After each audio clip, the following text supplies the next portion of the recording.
Hola amigos, el creepypasta del ascensor es genial, espero y lo disfruten. El ascensor. Todo ocurrió una cálida noche de verano, de esas en las que, aunque la temperatura es agradable e invita a dar un largo paseo bajo la luz de las farolas, da la sensación de que todo el mundo se ha puesto de acuerdo para encerrarse en casa. Eran, más o menos, las 2 de la madrugada. Había pasado varias horas vagueando ante el ordenador, así que decidí que era momento de estirar los músculos haciendo algo de ejercicio, bajando a la calle para tirar la basura y fumar un cigarro, por ejemplo. Me calcé unas zapatillas de deporte, me dirigí a la cocina, saqué la bolsa del cubo y le hice un par de nudos. Tras cerciorarme de que no olvidaba llaves, mechero ni tabaco, cerré la puerta del piso y me dirigí escaleras abajo. Habría podido elegir tomar el ascensor, pero, teniendo en cuenta que a esos cacharros les suele dar por pararse de golpe, habría sido un error quedarme encerrado dentro con la única compañía de una maloliente bolsa de basura. Recorrí los pocos metros que separaban mi portal de los contenedores, disfrutando del ambiente de soledad que reinaba en mi calle, unido a la tenue iluminación y la invisible caricia procedente del asfalto caliente bajo mis pies.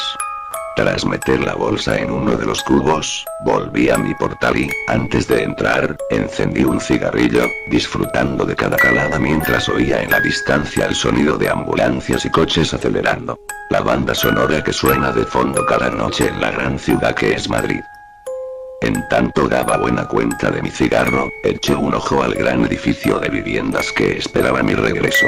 Un bloque levantado a finales de los años 60, con paredes de ladrillo rojizo, 6 alturas y una planta de garaje bajo sus cimientos, similar a los cientos de edificios que, en aquella época, el Ministerio de Vivienda construyó en toda España. Junto al portal, aún se conservaba la placa que daba fe de ello. Mis padres fueron los primeros dueños de la casa. Tras el paso de los años, su afán ahorrador les permitió hacerse con un chalet en las afueras, por lo que yo, siendo hijo único, tuve la suerte de pasar a ser el dueño, y único habitante, de la vivienda. Cuando acabé el cigarrillo, tiré la colilla al suelo y entré en el portal. Por un momento, pensé en subir andando hasta el 5.º piso, donde vivo, pero la vagancia pudo más, así que llamé al ascensor. Cuando este llegó a la planta baja, entré en el habitáculo. Una de las curiosidades que tenía aquel edificio, era dicho ascensor. No todos los bloques de viviendas de la época contaban con uno, y se consideraba una mezcla de lujo y suerte el poder llegar a casa en uno de estos chismes cuando se levantó el edificio. Esto hacía que la estructura fuese algo vieja. Sus paredes, sus espejos y su cuadro de botones tenían más de 50 años. Lo que más me llamaba la atención de este último detalle, era el correspondiente al garaje. Había un botón para cada piso, excepto para el sótano, en cuyo lugar había una cerradura. Todos los vecinos teníamos copia de la llave. El motivo era, según los constructores, evitar que el cálido garaje se llenase de mendigos por las noches. Miré aquella cerradura con curiosidad. Aquella vieja cerradura. Entonces, una idea se me pasó por la cabeza. En lugar de pulsar el botón del 5.º piso, eché mano al manojo de llaves que había en mi bolsillo e introduje la llave correspondiente. Para acceder al sótano, había que girar la llave hacia la izquierda, pero, ¿qué ocurriría si la giraba hacia la derecha? Hice la prueba. Nada. La cerradura hacía tope, como era de esperar.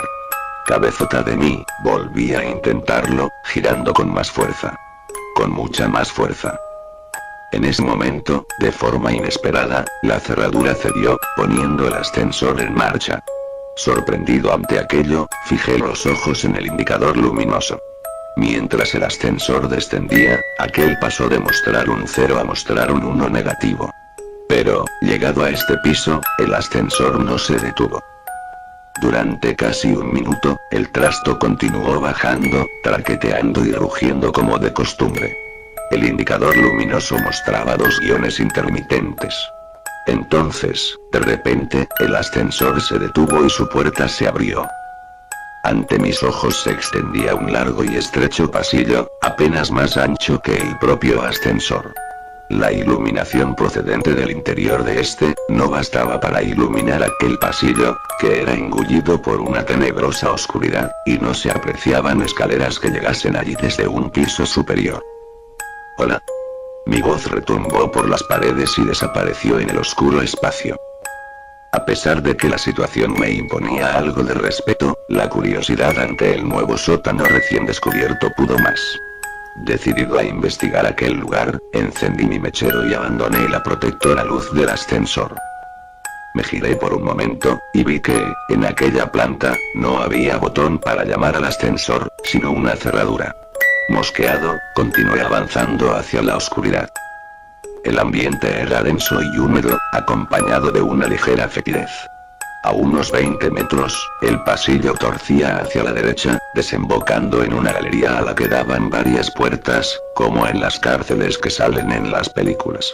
Algunas puertas estaban cerradas y otras abiertas, y el suelo estaba lleno de polvo, cristales rotos y otros objetos. La mugre que invadía el lugar me disuadió de palpar la pared en busca de interruptores de luz, por lo que confié en la pequeña llama que portaba en mi mano. Al internarme en la galería, me agaché y acerqué mi mechero al suelo para examinar con más detalle qué eran aquellos pequeños bultos que pisaba irremediablemente a cada paso. Descubrí jeringuillas, trozos de probetas, piezas de rompecabezas infantiles, muñecas y aquello resultaba de lo más tétrico. Me incorporé nuevamente, disponiéndome a analizar las pequeñas dependencias que rodeaban la galería. Uno de los detalles que percibí fue la falta de ventilación o iluminación exterior.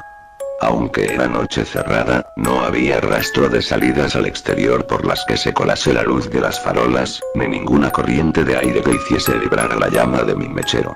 Aquel era un lugar completamente cerrado, y a saber a cuántos metros bajo tierra me encontraba en aquel momento. Recorrí varias de las salitas, y vi que todas tenían elementos en común. Pequeños, anticuados y oxidados camastros, mesitas y sillas. Y material médico. El lugar estaba infestado de gasas, correas, pastillas desperdigadas por el suelo y aquello parecía un hospital en miniatura. Un hospital antiguo y fantasmagórico, detenido en una época pasada, en el que la acumulación de polvo es el único indicador del paso del tiempo. Aún me arrepiento de entrar en una de aquellas dependencias. La luz del mechero mostraba, sobre el mugriento colchón, un bulto del tamaño de un ser humano, envuelto en ropa de hospital. Me acerqué sigilosamente, temiendo lo peor, y arrimé el mechero al gran objeto. El aumento de luz mostró una escena horripilante. Rodeado de heces y manchas de orina, se mostraba ante mí un cadáver humano en posición fetal que me daba la espalda. El hedor era insoportable. Reprimí una arcada mientras permanecía en cuclillas ante aquella dantesca escena. De repente, el terror invadió mi cuerpo. Aquel cuerpo se giró de forma brusca y, lo que en principio había clasificado como humano, mostró ser algo diferente, indefinido e indescriptible. El cuerpo de aquel ser estaba cubierto de llagas y heridas. En lugar manos y pies, sus extremidades se encontraban rematadas por muñones violáceos, y extrañas deformidades y bultos recorrían su tronco, dándole un aspecto monstruoso. Pero lo peor era su rostro. Sus ojos, grandes e inyectados en sangre, estaban protegidos por unos párpados abultados y sin pestañas. En lugar de pelo, su cabeza poseía infinidad de cicatrices y grapas que partían desde sus pobladas cejas y sienes y se perdían hacia su nuca. Sus orejas, irregulares y enormes, no mostraban pliegue alguno, dotando al ser de un aspecto simiesco.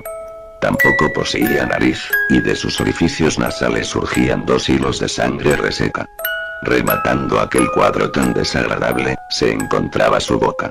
Un orificio de comisuras agrietadas, sin labios, de cuyo interior carente de dientes y lengua, provenía el peor olor a podrido que he percibido en mi vida. Sus ojos se fijaron en los míos, y de su garganta surgió un bramido gutural, ronco y a la vez potente. Grité. Grité con todas mis fuerzas y mi voz se entremezcló con la del monstruo. Teniendo en cuenta la postura en la que me encontraba, caí de espaldas sobre el mugriento suelo, y el mechero se escapó de mi mano, dejando el lugar en la más absoluta oscuridad. Mientras palpaba el suelo en busca del mechero, oí cómo crujían los muelles del colchón y, antes de que pudiese reaccionar, aquel despojo se me echó encima, lanzando una vez más su aterrador alarido. Sentí su aliento contra mi rostro, mientras apestosa saliva caía sobre mi frente, y un escalofrío me recorría de arriba a abajo. Cejé en mi empeño de hacerme con el mechero y pataleé con todas mis fuerzas, tratando de zafarme del horripilante ser. Me arrastré unos metros hacia atrás, me levanté y salí de la estancia, a oscuras, tratando de recordar la disposición de aquella planta, temiendo tropezar o dar de bruces con alguna de las paredes. Mientras huía en dirección al ascensor, pude oír cómo aquello se arrastraba entre los cristales rotos del suelo, siguiendo mis pasos. Llegué al pasillo y sentí que volvía a la vida cuando me invadió la luz encendida del ascensor abierto. Entré, pulsé el botón del 5.º piso y, lleno de impaciencia y pavor, esperé a que la puerta se cerrase y el ascensor se pusiese en marcha. Sin embargo, el aparato no obedecía mis órdenes. Aunque el botón del 5.º piso estaba encendido, la puerta no se cerraba. Y el crujir de cristales se oía cada vez más cerca. Me di media vuelta. Ante mí, el pasillo se extendía una vez más, engullendo la luz del ascensor. Sin embargo, ahora no sentía curiosidad ante aquella escena. Sentía verdadero horror. Quería huir de allí. Y el ascensor no se movía. De repente, se hizo el silencio. Estaba tan aterrorizado, que todos mis músculos se agarrotaron. En ese momento, el ser surgió del pasillo oscuro arrastrándose con una velocidad y una pericia insólitas. Venía hacia mí mientras gruñía, jadeaba y chillaba como ninguna criatura conocida. Apreté repetidamente el botón del 5.º piso, con pulso tembloroso, en tanto el miedo me hacía llorar y la criatura se aproximaba rápidamente. Cuando estaba a punto de entrar en el ascensor, agité mi pierna ante él, lo que lo hizo retroceder atemorizado, sin que apartase la vista de mis ojos en ningún momento. En ese instante, las puertas se cerraron y el ascensor comenzó su ascenso. Fijé la vista en el indicador luminoso. Los dos guiones parpadeantes dieron paso a un negativo 1, luego a un 0, un 1, etc. Algo más calmado, me miré en el espejo y fui consciente de mi aspecto. Mi rostro estaba cubierto de una mezcla de baba y mucosa sanguinolenta, mezclada con mis propias lágrimas. Cuando quise pasar el dorso de la mano por mi frente, descubrí que mis ensangrentadas palmas estaban llenas de cristales rotos, y comencé a sentir su dolor. Minutos antes, en aquel segundo sótano, el miedo no me había permitido ser consciente de cómo se habían clavado en mi piel. Llegué a casa y entré corriendo al baño. Los recientes recuerdos de todo lo que había ocurrido allí abajo se agolparon en mi mente, y no pude evitar arrodillarme ante el váter y vomitar la cena. Me di una ducha más larga de lo habitual. Aún invadido por el asco, curé las heridas de mis manos y esperé a que llegase el día, incapaz de dormir. A la mañana siguiente, cuando la luz del día se llevó todos mis miedos, llamé a un amigo que vivía en uno de los edificios cercanos. Dicho edificio era similar al mío. Construido en la misma época, con la misma planta y con un ascensor exactamente similar. Tras contarle la historia y soportar sus burlas, me aseguró que haría la prueba en su ascensor y que me llamaría para contarme qué había ocurrido en su caso. Esperé su llamada intranquilo y, a los pocos minutos, sonó el teléfono. Era él, y su voz sonaba entrecortada y temblorosa. Bajo su casa también había un segundo sótano, húmedo y maloliente. Sin embargo, él no se había atrevido a adentrarse, y no tenía intención de hacerlo. No pienso volver a coger ese ascensor en mi puta vida, eso fue lo que me dijo. Y la verdad es que su opinión coincidía al 100% con la mía. A pesar de nuestros temores, nos decidimos a investigar sobre el asunto. Así, dimos con el que fue por aquel entonces presidente de la constructora encargada de levantar los edificios. Hoy en día un ajado anciano con un pie en el cementerio. Tras varias reticencias, nos explicó el porqué de aquellos sótanos secretos. En 1966, la recién inaugurada central nuclear de Zorita, en Guadalajara, había sufrido una grave fuga en uno de sus reactores, provocando una nube radiactiva que se extendió por los pueblos de los alrededores. El régimen franquista no podía permitir que la opinión pública tuviese noticia de un fallo en su primera instalación nuclear, por lo que contactó con las parejas jóvenes del lugar, ofreciéndoles trasladarse a Madrid, a los inmuebles en los que mi amigo y yo vivíamos, pues a pocos metros se encontraba un hospital que podría seguir la evolución de dichas parejas y los hijos que pudiesen tener en el futuro. Para disimular aún más la situación, vendieron algunas de las viviendas a gente corriente que no tenía nada que ver con el incidente, como mis padres, o los padres de mi amigo, por ejemplo. Sin embargo, la intención del régimen era muy distinta.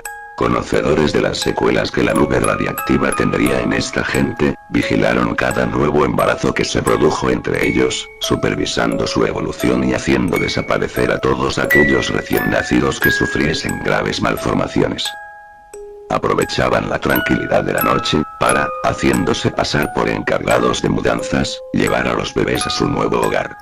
Aquellos sótanos, por otra parte, eran el lugar perfecto para realizar investigaciones sobre los niños, pues nadie sabía de su existencia. El propio mecanismo de los ascensores se había mantenido en secreto, recayendo la tarea de llevar a cabo revisiones y reparaciones entre técnicos elegidos por el propio régimen. Y una trampilla que solo se abría cuando el ascensor sobrepasaba el garaje, ocultaba el segundo sótano a quien hubiese podido asomarse al hueco. Sin embargo, tras la muerte del dictador Francisco Franco, se canceló aquel proyecto. Tratando de arrojar tierra sobre el asunto, los sujetos en experimentación fueron sacrificados y toda documentación relativa al proyecto fue destruida. Casi todos los cabos quedaron atados. ¿Cómo que casi todos los cabos? Preguntamos mi amigo y yo a aquel hombre. Sí, dijo él. Resulta que, una vez, aprovechando el revuelo de los últimos días, mientras todo el mundo corría arriba y abajo tratando de hacer desaparecer pruebas y evidencias, uno de los niños desapareció sin dejar rastro, y nadie más volvió a saber de él. Mi amigo y yo nos miramos, aterrados. Nos despedimos del viejo y volvimos a nuestras casas. Desde entonces, no he vuelto a subirme a un ascensor. Y, por si a alguien le interesa, vendo mi casa. Es un quinto piso, muy luminoso. Y, además, tiene ascensor y garaje. Espero les haya gustado el video, denle me gusta y compartir. También, hago una mención para decir que se suscriban al canal de Tecnosoft. Es un canal sobre tecnología, resolución de problemas de computadoras y sistemas. Es un canal creado por un amigo y me ayudaría mucho con su suscripción.